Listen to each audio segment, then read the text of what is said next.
do that again. I love this. What line?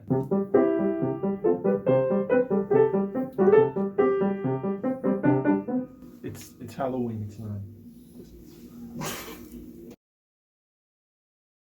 So I guess what I want you to notice is that on this piano, the hammer is really reacting to me manipulating this bump.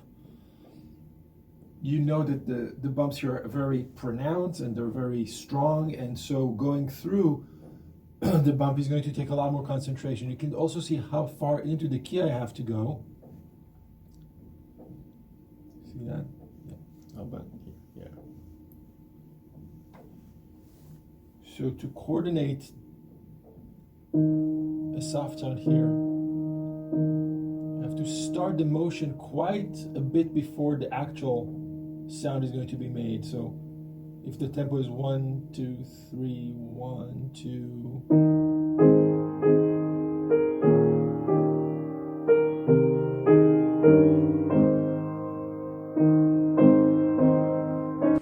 Hello. So I'm going to use the wall here to demonstrate the idea of preparation of sound on a keyboard.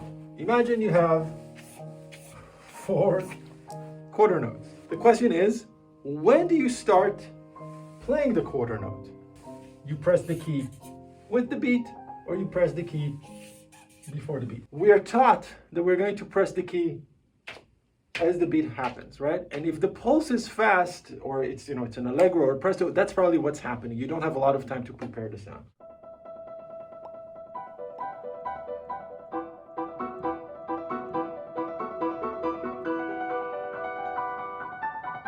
But the slower the tempo is, the more time you have to press the key before the actual beat, and this is where it gets really wonderful.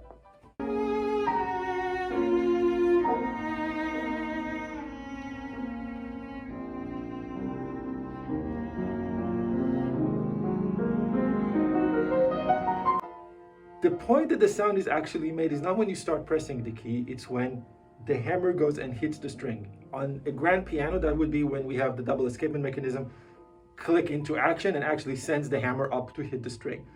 So it's not the beginning of the depression of the key, it's actually happening usually about halfway through if the piano is regulated, or maybe even closer to the bottom in some cases. Why is that important? Once you learn how to manipulate the beat by starting the motion before, you A, get much better rhythmic control, and B, you can adjust much faster between pianos. Let me say that again. Every piano is going to be a little bit different. The speed of attack is going to be a little bit different because there's different level of resistance, heaviness of the keys, the double escapement mechanism can be a little bit different. But if you learn to monitor your playing and monitor the rhythm and the sound you're producing by measuring how long before the sound happens do you have to start the motion, then you're onto something, and that's something that can shift between pianos. Hello. If I press middle C slowly, you can actually see the bump happens. You see the hammer sort of quivering over there. That's because I'm going so slowly, the hammer doesn't have enough speed to hit the string. Soft sound, louder sound. The faster I go through the key, the louder the sound. Why is this important? You can see that I have to go almost halfway through to the key before that double escapement mechanism actually kicks into action. It's not on the surface of the key, it's actually halfway through that sound is being made.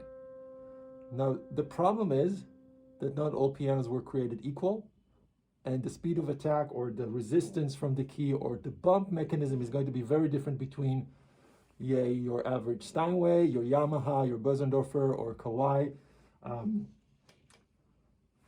We don't have sponsorship. So my point is, if you learn how to manipulate the speed of attack, you basically unlock the secret of playing different instruments, because what you're shifting between the instrument is not weight or heaviness or strength. You are shifting the manipulation of the speed of attack.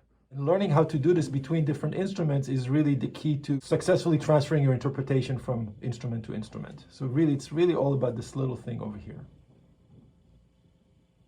called the double escapement mechanism. Ta-da! Where on the other piano in the studio, I'm going to show you how different the bumps here are from the other Steinway.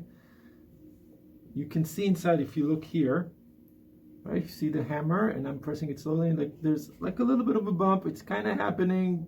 Here we go. I'm going to go to the B, still kind of happening. I'm going to go to the C, still kind of happening. D, yeah, a little bit. E, nothing is happening on the E. The E does not have a bump.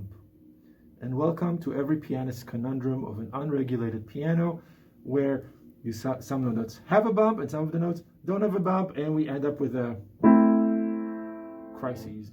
Because how are you going to voice this chord? You see how differently they're reacting?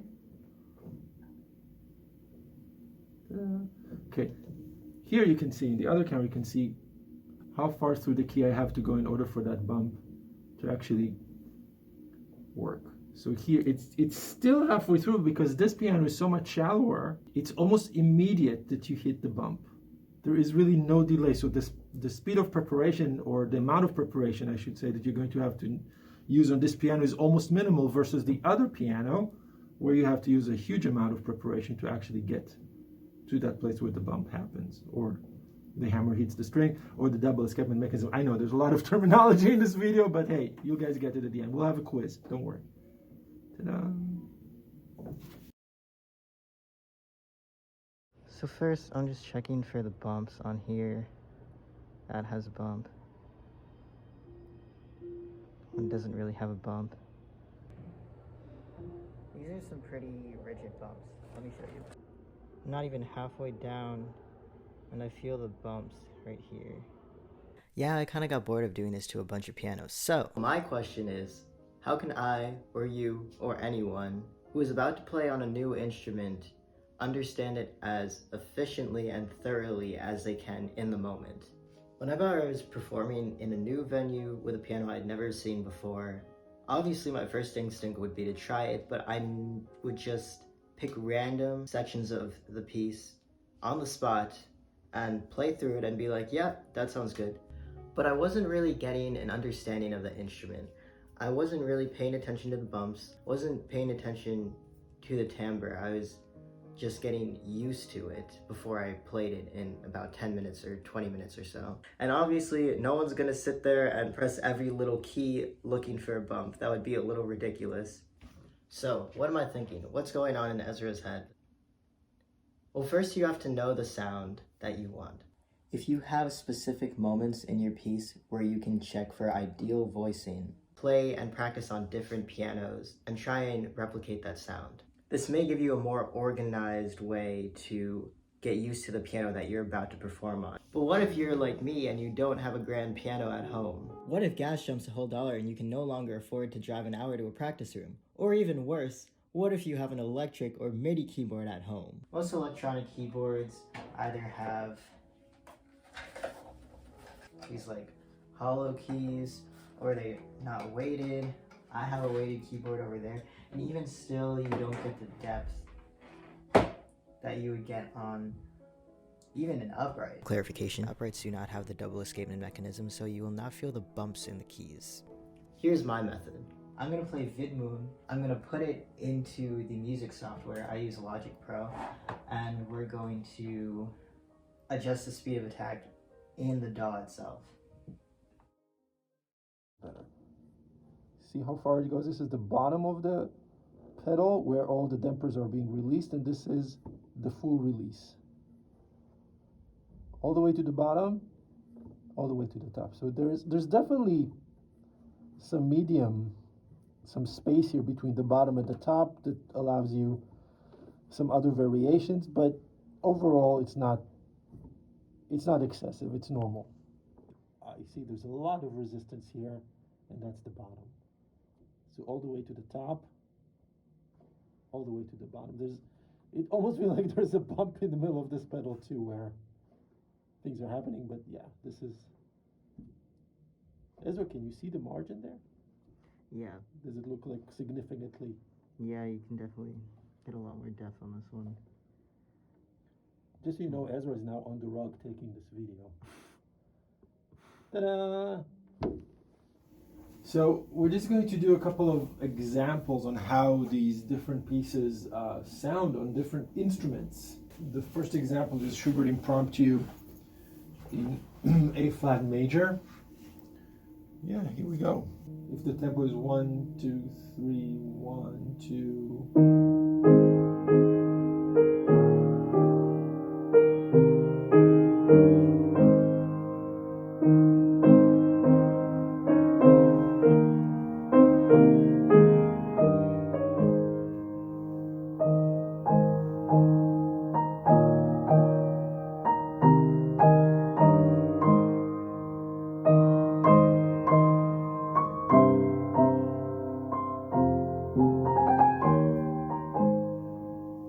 So each one of these chords is sort of a sliding motion, and of course there's a question of voicing, so I'm going to press all these notes silently and stack them. I want the A flat to be more.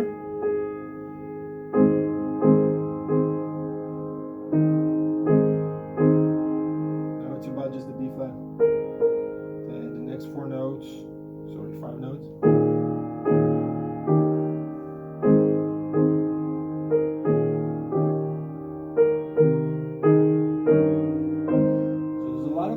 Happening here, quite fast speed of attack, while everything else is much slower. It's easy for me to control the sound on this piano, again, because the bumps are very pronounced. The depth of the key is also significant, let's say, like half an inch or so. So controlling the sound, controlling the balance is quite easy, and the sound is easy to manipulate. Okay, so we're now on Steinway 2 in the studio, and as you could see, this is a very, very different instrument. So much shallower. The depth of the key is, I would say, maybe not half, but 2/3 of what the Steinway 1 is. And as we discussed previously, the bumps here are extremely uneven. So the A flat has like nothing, the E flat has nothing, the C has a little bit.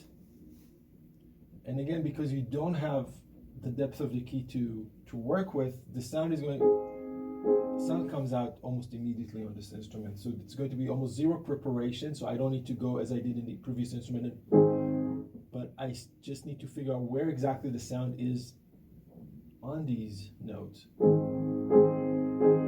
See, voicing it is a lot more difficult. You hear things sticking out. I need to balance my hand much more to the top, and then really take almost all the weight off the inner voices.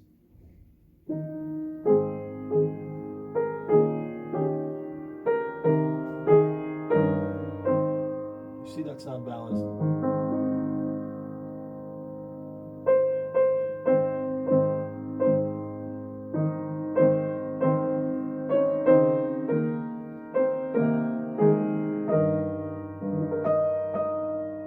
Where's that note?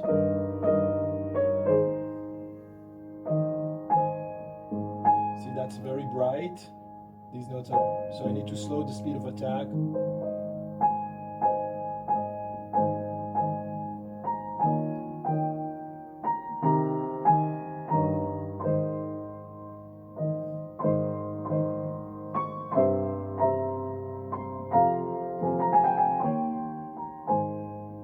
So it's the same motions. You see me doing the same thing, but the feedback that I'm getting from the instrument is really very, very different. We're going to try again because that first take was less than good. I don't know where to put anything. We gotta try again. Have to try. I didn't even press record. Oh my god. Alright.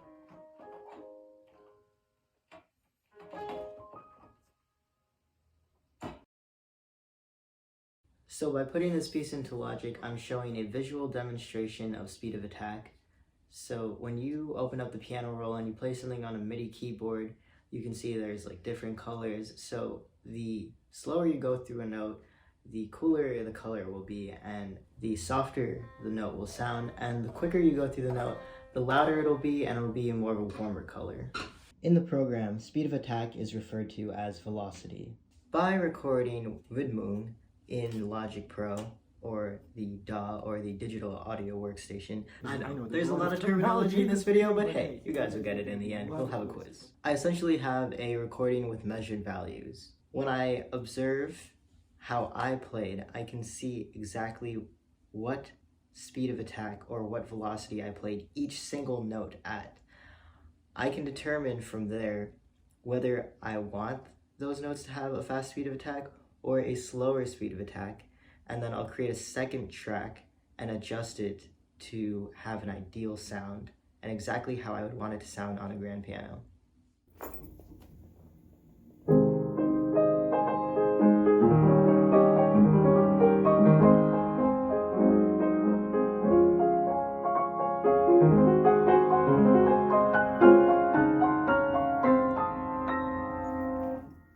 Since there's more depth in the keys, I can have a faster speed of attack and it's not as loud. So I guess I have to like push more into the keys. Whereas I think something without any bumps, because the sound is like so quick, I have to go a lot slower to like control. Very good. Very good. So maybe try it again and just think faster speed of attack and more solidity in the fingers. So, and don't hesitate because it's still going to sound pretty and soft. Okay. So this is a recording I put into the DAW. I recorded this on my MIDI keyboard. By the way, this is what voicing looks like. You can tell if you did a good job if you can point out where the melody is. Ideally, your melody would be the warmest in any vertical column, as it is the note that is projecting or has the fastest speed of attack at any given point on the x-axis. I took that and adjusted everything to what ideally it would sound like and what ideally the right hand versus the left hand should be. So you can see all these cool colors are the right hand and all of the warmer colors are in the left hand. Obviously the biggest thing when I was playing this in the studio is that my right hand was a little louder than my left hand. In the fixed version, as you saw, it's much more organized, and so these are all the right hand. Yeah, sounds pretty horrible, but these are the right hand notes. They're a lot lighter, and then you can see the melody.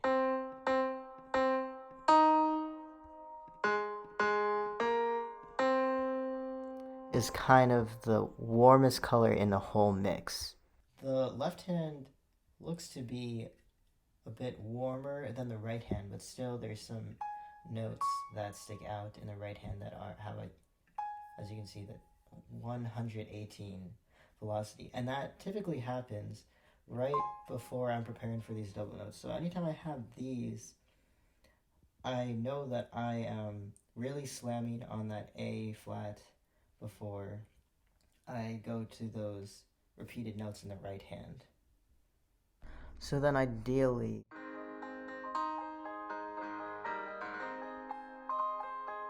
this was that same spot. I would have to find a way when I'm practicing on the grand piano to make sure that I have enough preparation that I don't have such a fast speed of attack here. Probably because I am stressing about these double notes and actually voicing these double notes because I miss those a lot. So one solution. The repeated note is slightly faster, so you have a slightly faster speed of attack. However, this cannot be the only thing you rely on, because what if you have a piano that doesn't have prominent bumps? So what I want to show you, we're on Steinway 2, the idea of gentle repetitions on this piano. So again, the upper notes you can't see, but this one has a very pronounced bump. That one too. This one does not. This one does not. So some of them have distinct double escapement mechanisms, some of them do not. And what is that? Why does that matter? Because the only way, not the only way, the best way for me to learn how to alternate these notes is by knowing how much I have to release the note in order to then re-depress it. Here I depress it, and I don't completely let it go, and then if I don't have the bump, I have no idea of telling. I don't know exactly when the note is going to be released and when I'm going to be able to hit it again. So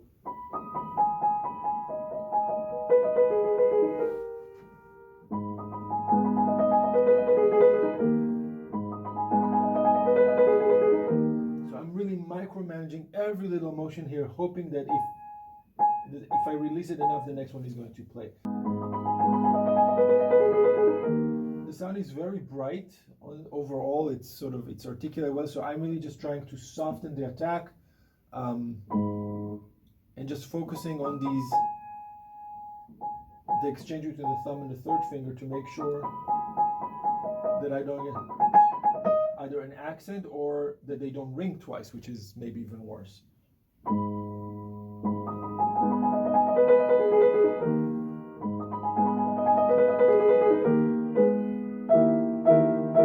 the chords, it's easier because they're louder.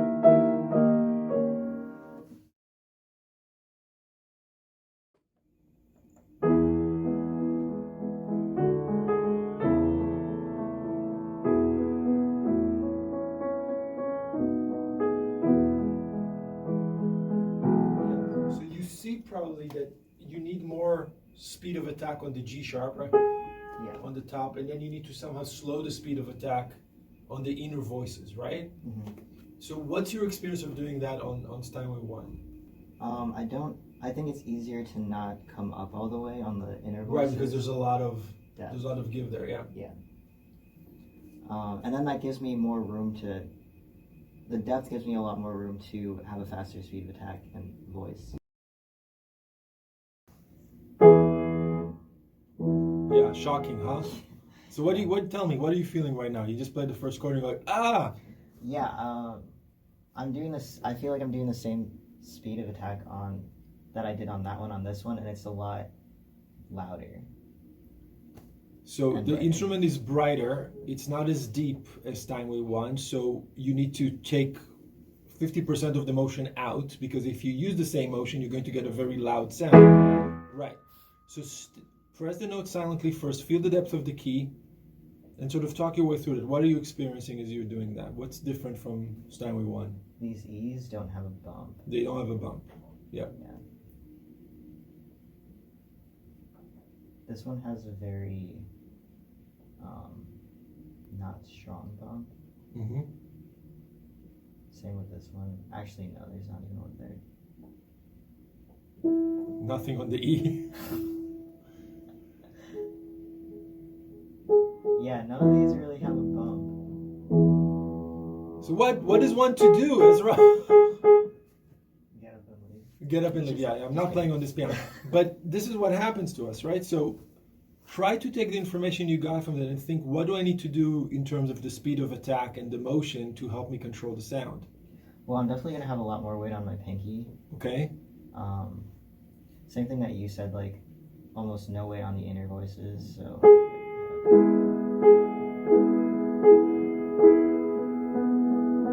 And then when I'm repeating these... Just almost not move them, right? Just give them enough time to release and then really press.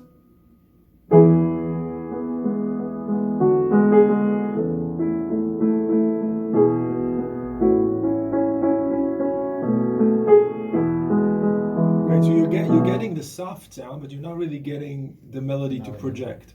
Yeah. At first glance, this is a similar kind of recording as to when I was playing on Steinway 2.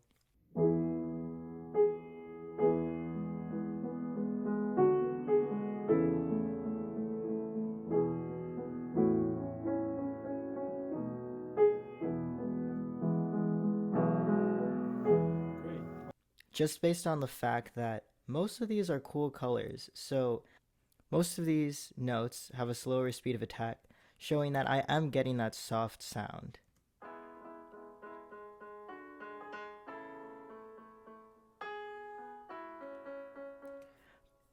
The right hand is not exactly projecting.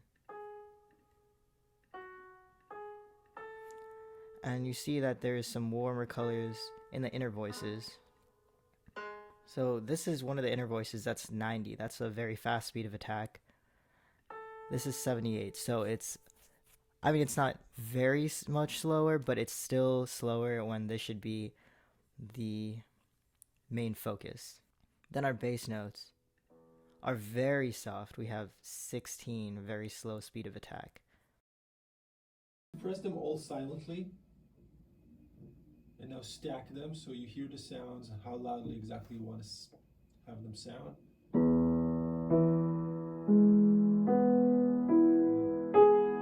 maybe that's even a little too much on the G sharp.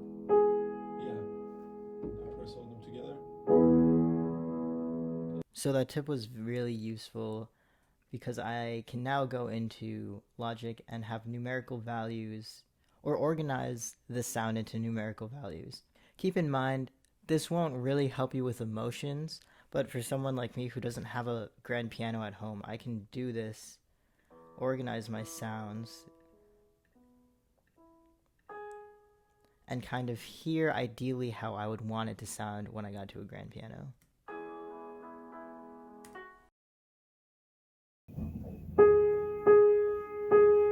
See that I'm really leaning in with a lot of sort of surface area from the pinky just to give me more weight.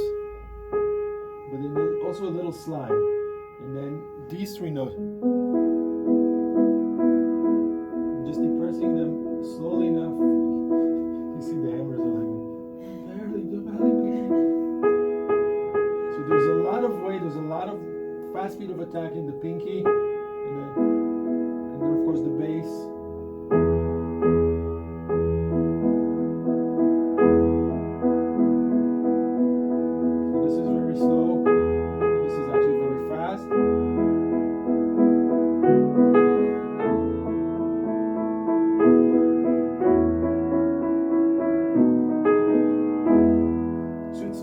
The speed of attack, it's all about how you're going into the key. So because this instrument is resonant, the bumps are distinct, the key depth is consistent and relatively deep, you can really control the voicing here relatively easily by making sure the melody uses a fast speed of attack through the bump. The chords, the inner chords, are actually quite slow.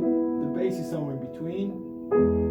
And maybe the most important thing is the preparation motion that we use before we're playing. So it's not, you don't just smack everything down, but you prepare. And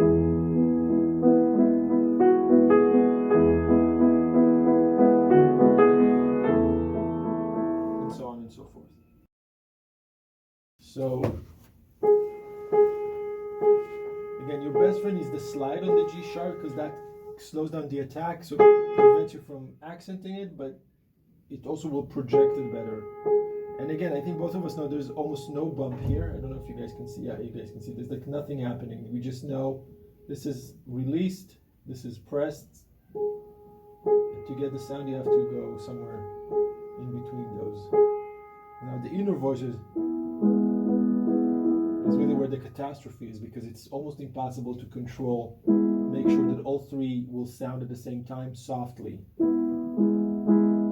I'm noticing that the G sharp is the hardest to control. These two, you see, I'm good with these two. It's the G sharp because it's so different from the other two. Yeah, this is advanced math. Don't try this at home, kids. Yeah, the E also gives me no feedback. I have no idea.